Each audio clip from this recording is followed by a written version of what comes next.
Bienvenidos compañeros del grupo de toxicología a la exposición de metales pesados a cargo de los estudiantes Rodríguez Xiomara, Zárate Laura y quienes hablan Méndez Lina.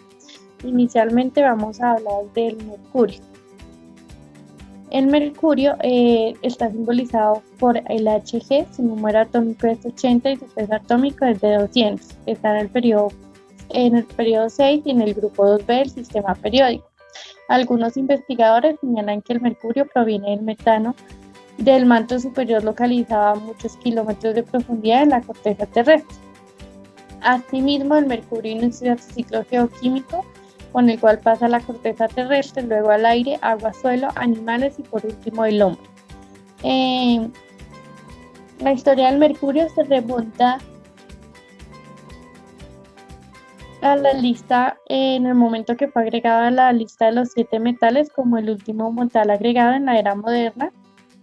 Se conoce que su principal fuente es el mineral cinabrio, donde es equivalente a 10 kilogramos por tonelada de roca. Y este es empleado desde formas muy antiguas por los pueblos de China, Asiria y Grecia. La toxicidad de este mercurio es conocida desde tiempos antiguos por Hipócrates, Plinio y Galeno, entre otros, con la primera aparición de efectos tóxicos del vapor de mercurio como un riesgo laboral que apareció en un trabajo de Ulrich Ellenberg con el nombre de Bonder. Los derivados del mercurio se presentan en 3 formas químicas que es válido aclarar para entender la exposición, donde cada una de estas propiedades caracteriza la diferencia o su efecto toxicológico. La primera es el mercurio elemental, simbolizado con Hg0, donde este vapor es liberado en varios momentos a la hora que pueden ser de amalgaciones, derrames accidentales y otros. El segundo es el mercurio inorgánico o llamado mercurioso. Se les llama así por su estado inorgánico, donde los compuestos químicos del mercurioso son más numerosos y entre ellos las sales simples, es decir, cloruro, nitrato y sulfuro. Y por último el mercurio orgánico, donde su estado elemental es inorgánico y también forma una tercera clase importante que son los compuestos organometálicos, y allí digamos que se caracteriza por tener 1 o 2 átomos de carbono que podrían ser radicales como alquilo, fenilo, metoxietilo. Las fuentes naturales del mercurio, sea por fuentes naturales o por fuentes antropogénicas. Las naturales se dan por la exposición a través de la actividad volcánica, evaporación de agua, tanto de los ríos como de los océanos, evaporación de minerales y erosión de la corteza terrestre. A este proceso de erosión se le conoce como desgasilificación natural. Se conoce que realmente estas fuentes naturales pueden producir contaminación en las aguas, en las aguas hasta de 80 gramos litro, en comparación con los niveles de 0,1 gramos litros en fuentes no contaminadas. Las fuentes antropogénicas recogen aquellas derivadas que son fuertes de localización. En minería, metalurgia e industria de compuestos alcalinos de cloro, equipos eléctricos y pinturas. Aquí estos aportan más o menos a un aproximado 20 toneladas al año y se observa 2 grupos de suministros de este metal, donde el primero es el mercurio primario y el segundo el mercurio secundario, que proviene del desmantelamiento de cloroclásticos, y el primero que es de las explotaciones mineras. Encontraremos el metal en el mercurio en el medio ambiente, de forma de que la mayoría está liberado en la atmósfera y es de forma gaseosa elemental y puede tener origen en procesos naturales o antrópicos. Seguidamente, una vez es liberado, tiene un tiempo de residencia de alrededor de 1 año o puede variar entre horas o meses, depende de la concentración.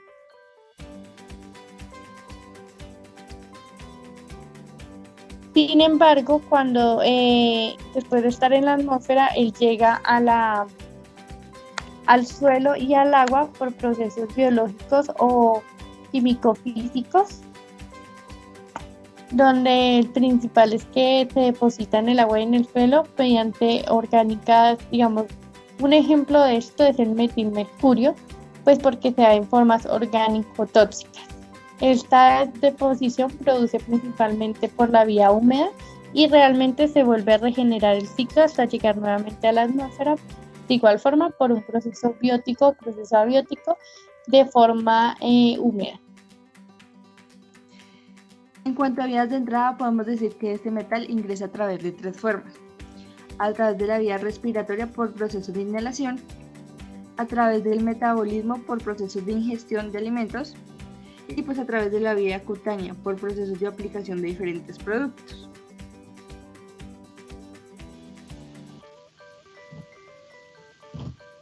El metabolismo del mercurio se da a través de la biotransformación mediante los procesos de oxidación de vapor de mercurio metálico a mercurio divalente, el proceso de metilación del mercurio inorgánico y la conversión del metilmercurio en mercurio inorgánico. Es decir, que una vez completados estos procesos y haber sido absorbido de forma de inhalación, ingestión o vía cutánea, como mencionaba mi compañera, el mercurio empieza su distribución en el cuerpo como un vapor de mercurio y tiene relación con los glóbulos rojos plasma de aproximadamente 1,52 a 2, estimándose en 2 en los primeros días. Y para las sales inorgánicas es mucho menos, pues se presenta en una relación de 0,4 aproximadamente. La distribución en órganos no solo se ve afectada por el tipo de compuesto mercurial, ya sea ingerido o inhalado, sino pues que este equilibra factores como tiene en cuenta la dosis, el grado de oxidación del mercurio, concentraciones relacionadas con los grupos sulfídricos libres y afinidad de los componentes celulares con el mercurio. Es decir, que el metilmercurio y sus alquilmercurio están distribuidos en todo el cuerpo en comparación con otros compuestos organomercuriales. Aquí realmente la distribución del metilmercurio es más uniforme, pues acá sí se ve presente en el cerebro, hígado y riñón. En cambio, en la distribución del metilmercurio, la información que se ha encontrado es que este compuesto del vapor llega y se distingue de los otros, pues se encuentra en la barrera hemocerebral y placentaria, es decir, que los niveles más altos están allí en vez de el hígado como debería pensarse. Y la transferencia, digamos, placentaria de los compuestos de metilmercurio ha sido suficiente para causar varios casos de intoxicación prenatal. Una vez, de forma general, puede afirmarse que el 90% de los compuestos orgánicos es transportado en las células rojas y un 50% del mercurio inorgánico es transportado por el plasma unido a la albumina. Una vez que ya ha sido distribuido por el cuerpo, empieza la fase de eliminación, donde la mayoría del mercurio se elimina a través fundamentalmente por la orina y las heces.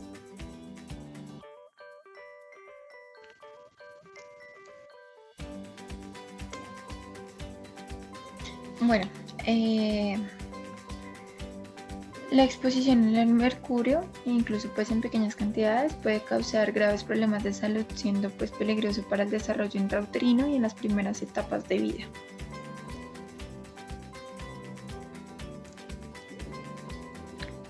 Puede ser tóxico para los sistemas nervioso e inmune, el aparato digestivo, la piel, los pulmones, los riñones y los ojos. Es venenoso para el sistema nervioso porque el ser humano pues inhala estos vapores, el cuerpo los absorbe a través de los pulmones y posteriormente el mercurio pues se desplaza fácilmente por todo el riego sanguíneo al cerebro. Esta inhalación puede provocar desórdenes neurológicos y de comportamiento como temblores, inestabilidad emocional, insomnio, pérdida de memoria, cambios neuromusculares y dolores de cabeza.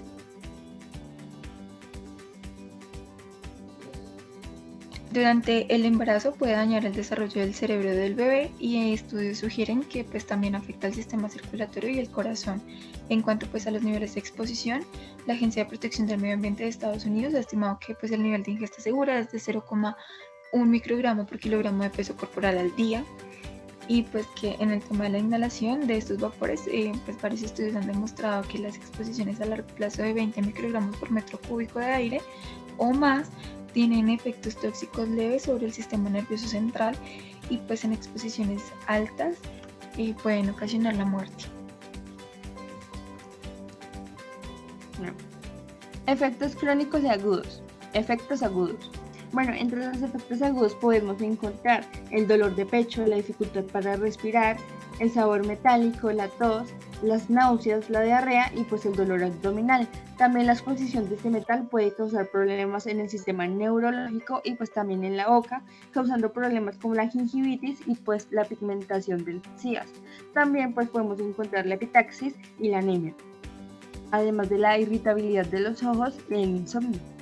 En los efectos crónicos podemos encontrar que el mercurio afecta el sistema digestivo, el sistema neurológico, el sistema renal y el sistema oftalmológico, causando diferentes problemas como por ejemplo el eretismo mercurial, que es un trastorno psíquico, que por ejemplo lo sufría el sombrerero, la encefalía, causando también procesos como el estocolmo angular, que también es un trastorno psicológico, y la nefrosis lipoidea.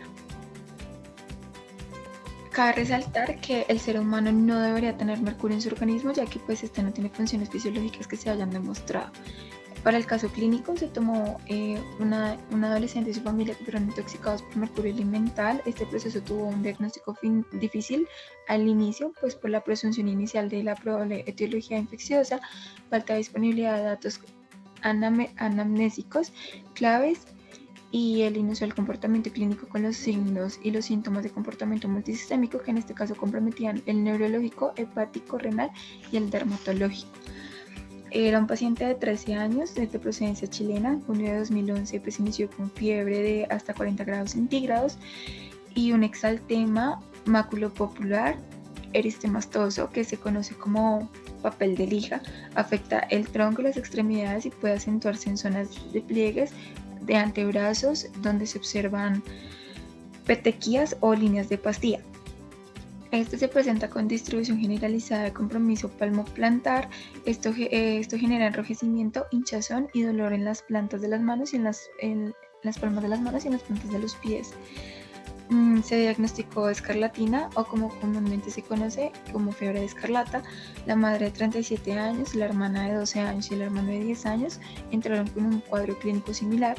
Se mantuvieron con fiebre, presentaron edemas en pies y manos durante los tratamientos con transaminasas elevadas y leucopenia. Durante las primeras semanas tuvieron pues una mala evolución. Se hace pues un estudio de materiales pesados con determinación de niveles de mercurio en orina. Estos niveles encontrados en un rango de intoxicación. 3 semanas después de iniciado el último tratamiento, los niveles de orina disminuyen, los niveles de intoxicación en la orina significativamente, pero pues persiste en rango aceptable en 2 de los pacientes que posteriormente necesitarán o tuvieron otro tratamiento. Los orígenes del mercurio se desconocen, pero fue encontrado en la vía pública cerca del Colegio de los Niños y de una feria pública del sector, en un frasco plástico con un contenido líquido metálico de aproximadamente 40 mililitros. Los niños lo que hicieron fue que llevaron este frasco al colegio, de ahí a su casa, donde fue manipulado por los 4 integrantes hasta que finalmente se derramó en un único dormitorio que contenía la vivienda, y se retira parcialmente por la madre los restos con un pañito. Así fue como se generó la intoxicación de esto. Bueno, el segundo elemento a exponer es el cadmio, el cual tiene la propiedad de ser un metal pesado, tiene la propiedad también de ser blando y pues su apariencia es blanco-azulada. Generalmente pueden encontrar este tipo de contaminante como sucede en la tabla periódica. Bueno, el origen del cadmio en el ambiente puede ser a través de 2 maneras: mediante forma natural en la corteza terrestre, más exactamente en sedimentos e ígneas, y pues a través de la actividad antropogénica mediante la industria. Ellos las fabrican, extraen. Bueno, por otra parte, podemos hablar del metabolismo del cadmio, pero sin embargo pues no se encuentra mucha información respectivamente sobre el metabolismo, ya que pues el cadmio metabólicamente pues no sufre procesos como oxidación, reducción o alquilación, y pues lo único que se podría mencionar en esta parte es que cuando el cadmio ingresa al metabolismo, pues este se une con una proteína que se llama metalionina, que es la que ustedes pueden ver en la imagen, y pues gracias a esta deja su propiedad de ser tóxico. El cadmio afecta a diversos órganos y tejidos como son el riñón, produciendo allí disfunción renal tubular, proteinaria e insuficiencia renal crónica. También afecta al corazón, produciendo arteriosclerosis aórtica y coronaria, incrementando también en colesterol y ácidos grasos. También afecta los huesos, testículos, placenta y sistema nervioso central y periférico. Y el pulmón, que es un órgano muy susceptible, el mayor en gran proporción a la exposición del cadmio. Esto, debido a la inhalación crónica subaguda, puede producir bronquitis con daño progresivo alveolar, fibrosis secundaria y efisema.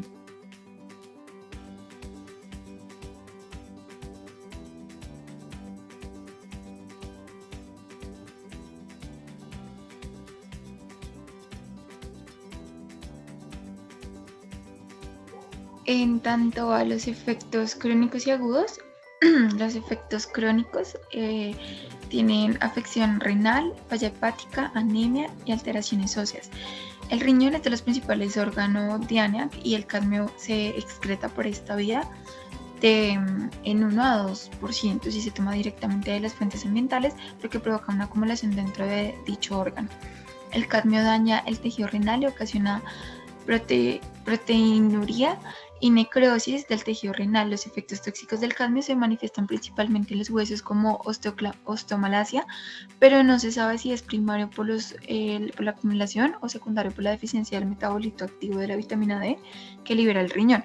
La anemia es causada porque el metal produce una disminución de absorción del hierro de las fuentes de alimentos. Puede ocasionar efectos hepatotóxicos, neurotóxicos, endocrinológicos, teratogénicos, y el cáncer de pulmón es el que más se asocia por contaminación de cadmio.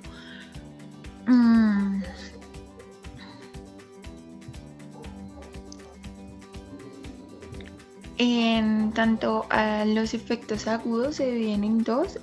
Por el tema de la inhalación se genera malestar general, fiebre, dolor torácico, edema agudo del pulmón y muerte por insuficiencia respiratoria. Y en el caso de la ingestión se genera diarrea, vómitos, dolor abdominal. Para el estudio de caso veremos el primer envenenamiento por cadmio en el mundo. Este tuvo lugar en la cuenca del río Jinzu en Japón en el año 1902. Este hecho dio lugar a la enfermedad Itai, cuyo significado literario es ai, inspirado en el dolor que emitían los afectados. El cadmio fue liberado en el río por las compañías mineras ubicadas en las montañas de la prefectura de Toyama, cuya actividad duró de 1910 a 1945. Esto se debió a la demanda de materiales primos que se necesitaron para la guerra ruso-japonesa y la Primera Guerra Mundial. Digamos que como consecuencia de esto aumentó la contaminación del río Jinzu y los afluentes que utilizaba para el riego de los campos de arroz y suministro de agua potable. Además de ello, la higiene, la pesca y otros usos que la población le daba al río en las cuencas bajas de este. El cadmio y otros metales pesados se acumularon tanto en el lecho del río como en el agua, es decir, que el envenenamiento por cadmio dio a que los peces del río empezaran a morir. El arroz irrigado con agua no creció como se esperaba y los que lograron crecer absorbieron los metales pesados, especialmente el cadmio. Esto ocasionando la acumulación en el organismo de las personas que se alimentaron de este arroz. El último mineral a exponer es el plomo. El plomo es considerado como el cuarto metal no férrico más utilizado. Se obtiene a partir del mineral galena y dentro de sus principales usos se encuentra la fabricación de baterías para automoción. Simbolizado en la tabla periódica como Pb, se trata de un metal pesado de color plateado con tonos azulados y que al empañarse adquiere un color mate. En su estado natural es sólido, flexible y se funde con facilidad a 327,4 grados centígrados. Su punto de ebullición es a los 1725 grados centígrados y cuenta con cierta resistividad ante el ácido sulfúrico. Es tóxico, tiene una extremada maleabilidad, lo que facilita su conformado laminado y soldado y es muy resistente ante la corrosión. El principal uso es para las baterías de automoción, que ha ido incrementando al pasar de los años, que ahorita en la actualidad están en un 80%. También se utiliza para las tuberías de transporte de agua de mar en barcos y grandes acuarios, también como cubierta para cables de teléfono, televisión e internet. En cuanto a su recuperación, puede reciclarse de baterías desechadas, de chatarras y residuos de productos que contengan este metal. Es muy fácil de reciclar y puede ser reutilizado indefinidamente y sometido en cada reciclado a procesos de fusión y afinado, lo que siempre va a dar como producto final plomo secundario, que es igual a obtener el plomo del mineral como tal.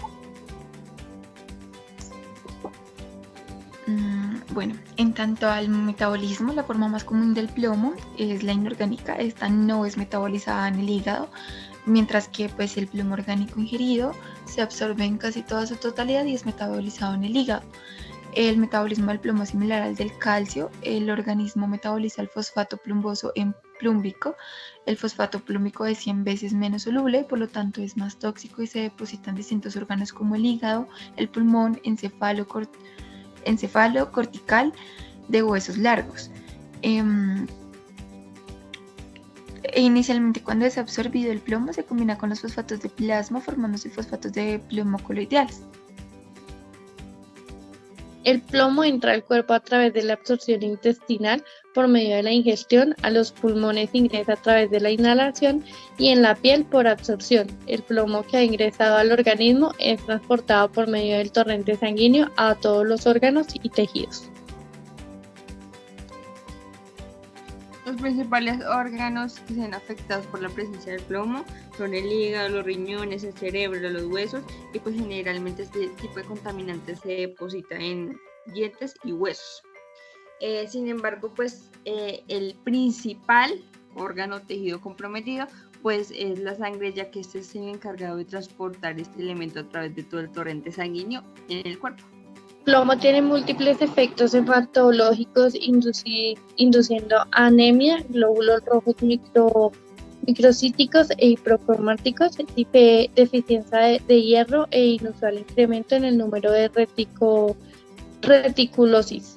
La anemia pues resulta de dos defectos básicos, que es la disminución del tiempo de vida del eritroclasio y el daño en la síntesis del grupo hemo. Clínicamente, los síntomas más importantes que se observan en la intoxicación por plomo son el dolor de cabeza, irritabilidad, dolor abdominal y otros relacionados con el sistema nervioso central e intoxicaciones agudas. Mientras que para intoxicaciones crónicas por plomo en humanos, con frecuencia digamos que se desarrolla la torpeza, irritabilidad, falta de atención, constipancia epigástrica, vómito y convulsiones. En ocasiones fuertes puede llegar hasta la muerte.